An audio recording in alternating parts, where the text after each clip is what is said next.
Olá, beleza? Nós temos conversado a respeito dos assuntos afetos aí à teoria geral do Estado e falamos a respeito de dois episódios muito relevantes e marcantes na história da nossa civilização, a civilização ocidental, que são os episódios da independência norte-americana em relação à Inglaterra e a Revolução Francesa.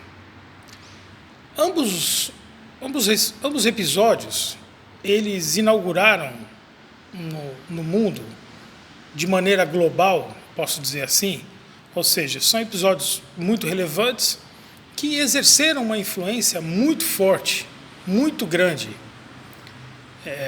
na sociedade global, vamos dizer assim, no mundo civilizado, principalmente no mundo ocidental, mas não só no ocidental, no oriental também, mas especialmente no ocidental.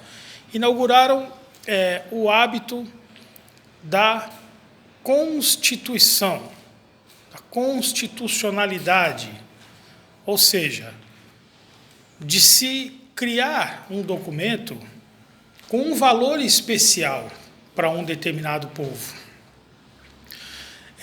Lembrando que a sociedade se organiza e constitui o Estado. Inclusive, existem doutrinadores que falam no Estado como a sociedade juridicamente organizada. Então, a Constituição é exatamente uma espécie de lei, é um documento, nada mais é do que um documento, que vai se destinar a guardar, reservar os valores de uma nação, os valores de uma sociedade. E guardar de uma maneira tão relevante que não será facilmente modificada. Vocês terão uma disciplina de direito constitucional onde esses conceitos vão se aprofundar. Nesse momento, eu pretendo apenas tão somente passar uma noção geral.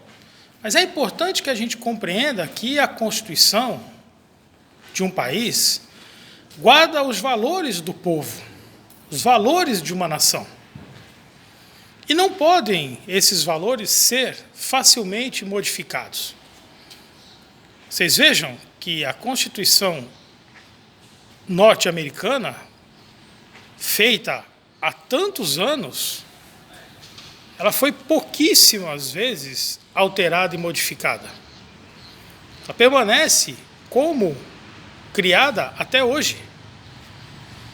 Porque ali estão os valores do povo norte-americano. Vocês vejam que, no caso do nosso país, nós estamos na 7ª Constituição. E isso nos faz perceber que é possível alterar a Constituição. Existem partes dela que não se admite uma Constituição por reforma. Então, no caso da sociedade brasileira, do Estado brasileiro, o que acabou sendo feito? Convocou-se uma nova Assembleia Nacional Constituinte que se organizou, convocada especificamente para esse fim, e criou uma nova Constituição. Então, nós podemos entender que quando isso aconteceu, os valores da nação brasileira, os valores do povo brasileiro foram rediscutidos, foram recriados, foram registrados nesse documento chamado Constituição Federal. Então, o Brasil, que está na sua 7ª Constituição, lembrando que a primeira Constituição ela se deu num regime monárquico. A primeira Constituição brasileira, logo depois da independência do Brasil, que você sabe que aconteceu em 7 de setembro de 1822, a primeira Constituição vem logo depois. E a segunda Constituição, logo após a proclamação da República, que aconteceu em 15 de novembro de 1889. Já com valores republicanos, que foram se perpetuando de lá para cá. E nas nossas próximas aulas nós vamos exatamente nos dedicar a falar a respeito das formas de governo, dentre elas, com bastante ênfase, a respeito da república e da monarquia. Mas por hora eu quero permanecer um pouquinho na ideia de inscrever os valores de uma nação, os valores de um povo, num único documento, que é exatamente a Constituição Federal. E dizer o seguinte, além de inscrever esses valores nesse documento, dizer, olha, não será fácil modificar esses valores. E digo mais, alguns desses valores sequer poderão ser reformados. Se a nação quiser rediscutir esses valores, terá que convocar uma nova Assembleia Nacional Constituinte e escrever um novo documento com esses outros valores. Eu gosto muito de dar o exemplo do para-brisa do carro. Vocês já viram um para-brisa do carro? Se você for tentar tirar uma lasquinha, tentar tirar um pedacinho, do mesmo jeito que você tira uma migalha do pão, né, uma casquinha do pão, certo? Se você for tentar fazer isso no para-brisa do carro, o que vai acontecer com o para-brisa do carro? Ele vai estilhaçar em milhões de pedaços e não vai se prestar mais àquela finalidade para a qual ele foi criada, que é proteger as pessoas que estão dentro do carro.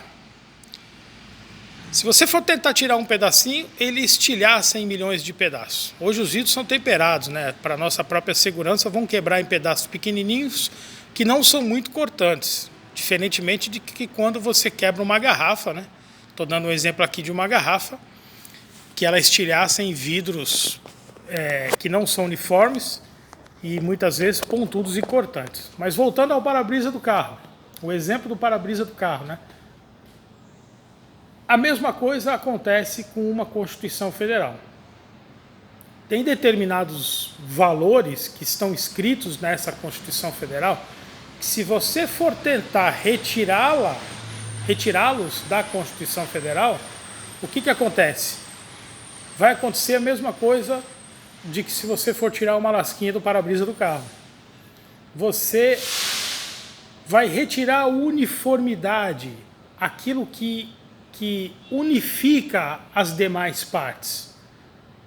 É como a Constituição, se ela se esfarelasse, se ela perdesse a liga entre os diversos dispositivos que ali estão dispostos. Vejam, o princípio, o valor republicano da Constituição Federal está no artigo 1º. Entretanto, ele se reflete em toda a Constituição Federal. Os valores republicanos estão em toda a Constituição Federal. Então não basta você... Imagina uma mudança como essa, né? Você alterar no artigo 1º a República Federativa do Brasil e modificar essa redação e dizer que o Brasil é uma monarquia. Existem diversos outros dispositivos da Constituição Federal relativos aos princípios republicanos. Então, percebe? Se você quer rediscutir a forma de governo do Brasil, é preciso fazer uma nova Constituição Federal para eventualmente implantar, por exemplo, os valores da monarquia. Apenas estou citando isso como um exemplo. Porque não é um único artigo, e sim diversos dispositivos. Por isso que existem as cláusulas pétreas na Constituição Federal, que são aqueles valores que, se deixar claro, não poderão ser objeto de alteração, de modificação. Existem outras partes da Constituição que podem ser objeto de alteração. Entretanto, elas demandam um processo legislativo de uma emenda constitucional. E eu posso assegurar a você que a emenda constitucional é o processo legislativo mais rigoroso, mais difícil de ser alcançado. E vocês vão aprender o processo legislativo na disciplina de Direito Constitucional mais à frente, logo, logo. Então fiquem tranquilos em relação a isso, que vocês vão entender, por exemplo, a diferença de uma lei ordinária de uma lei complementar, né? O quórum que se exige para a aprovação de uma e de outra. A mesma coisa a emenda à Constituição, que exige o quórum mais rigoroso de todos para ser aprovado. E, inclusive, exige não uma sessão, mas duas. Uma emenda constitucional, para ser aprovada, ela vai demandar 2 sessões no Congresso Nacional. Ou seja, 2 na Câmara dos Deputados e 2 no Senado. Nós já aprendemos, nós já sabemos que o Brasil adota o bicameralismo a nível federal. Então, toda lei que for aprovada a nível federal, obrigatoriamente vai passar pelas 2 casas do Congresso Nacional, pela Câmara dos Deputados e pelo Senado Federal. Então, essa ideia, né, pessoal, que vai ganhar relevo no mundo a partir desses 2 episódios, a Declaração da Independência Norte-Americana e a Revolução Francesa, a preocupação era tanta de registrar os novos valores que estavam sendo conquistados e definidos, vamos falar assim, né, pelo povo, que se resolve escrever num documento e deixar claro, olha, tem coisa que não vai poder ser alterada e tem coisa que, para ser alterada, não vai ser fácil, vai se exigir uma participação ativa, uma maioria qualificadíssima para que esses valores sejam alterados. E nas nossas próximas aulas, a gente vai então adentrar alguns valores importantes que vão estar presentes na imensa maioria das constituições do mundo inteiro e também estão presentes aqui no Brasil, que são as formas e os sistemas de governo, tá bom? Então, muito em breve estaremos juntos novamente. Um abraço, até logo.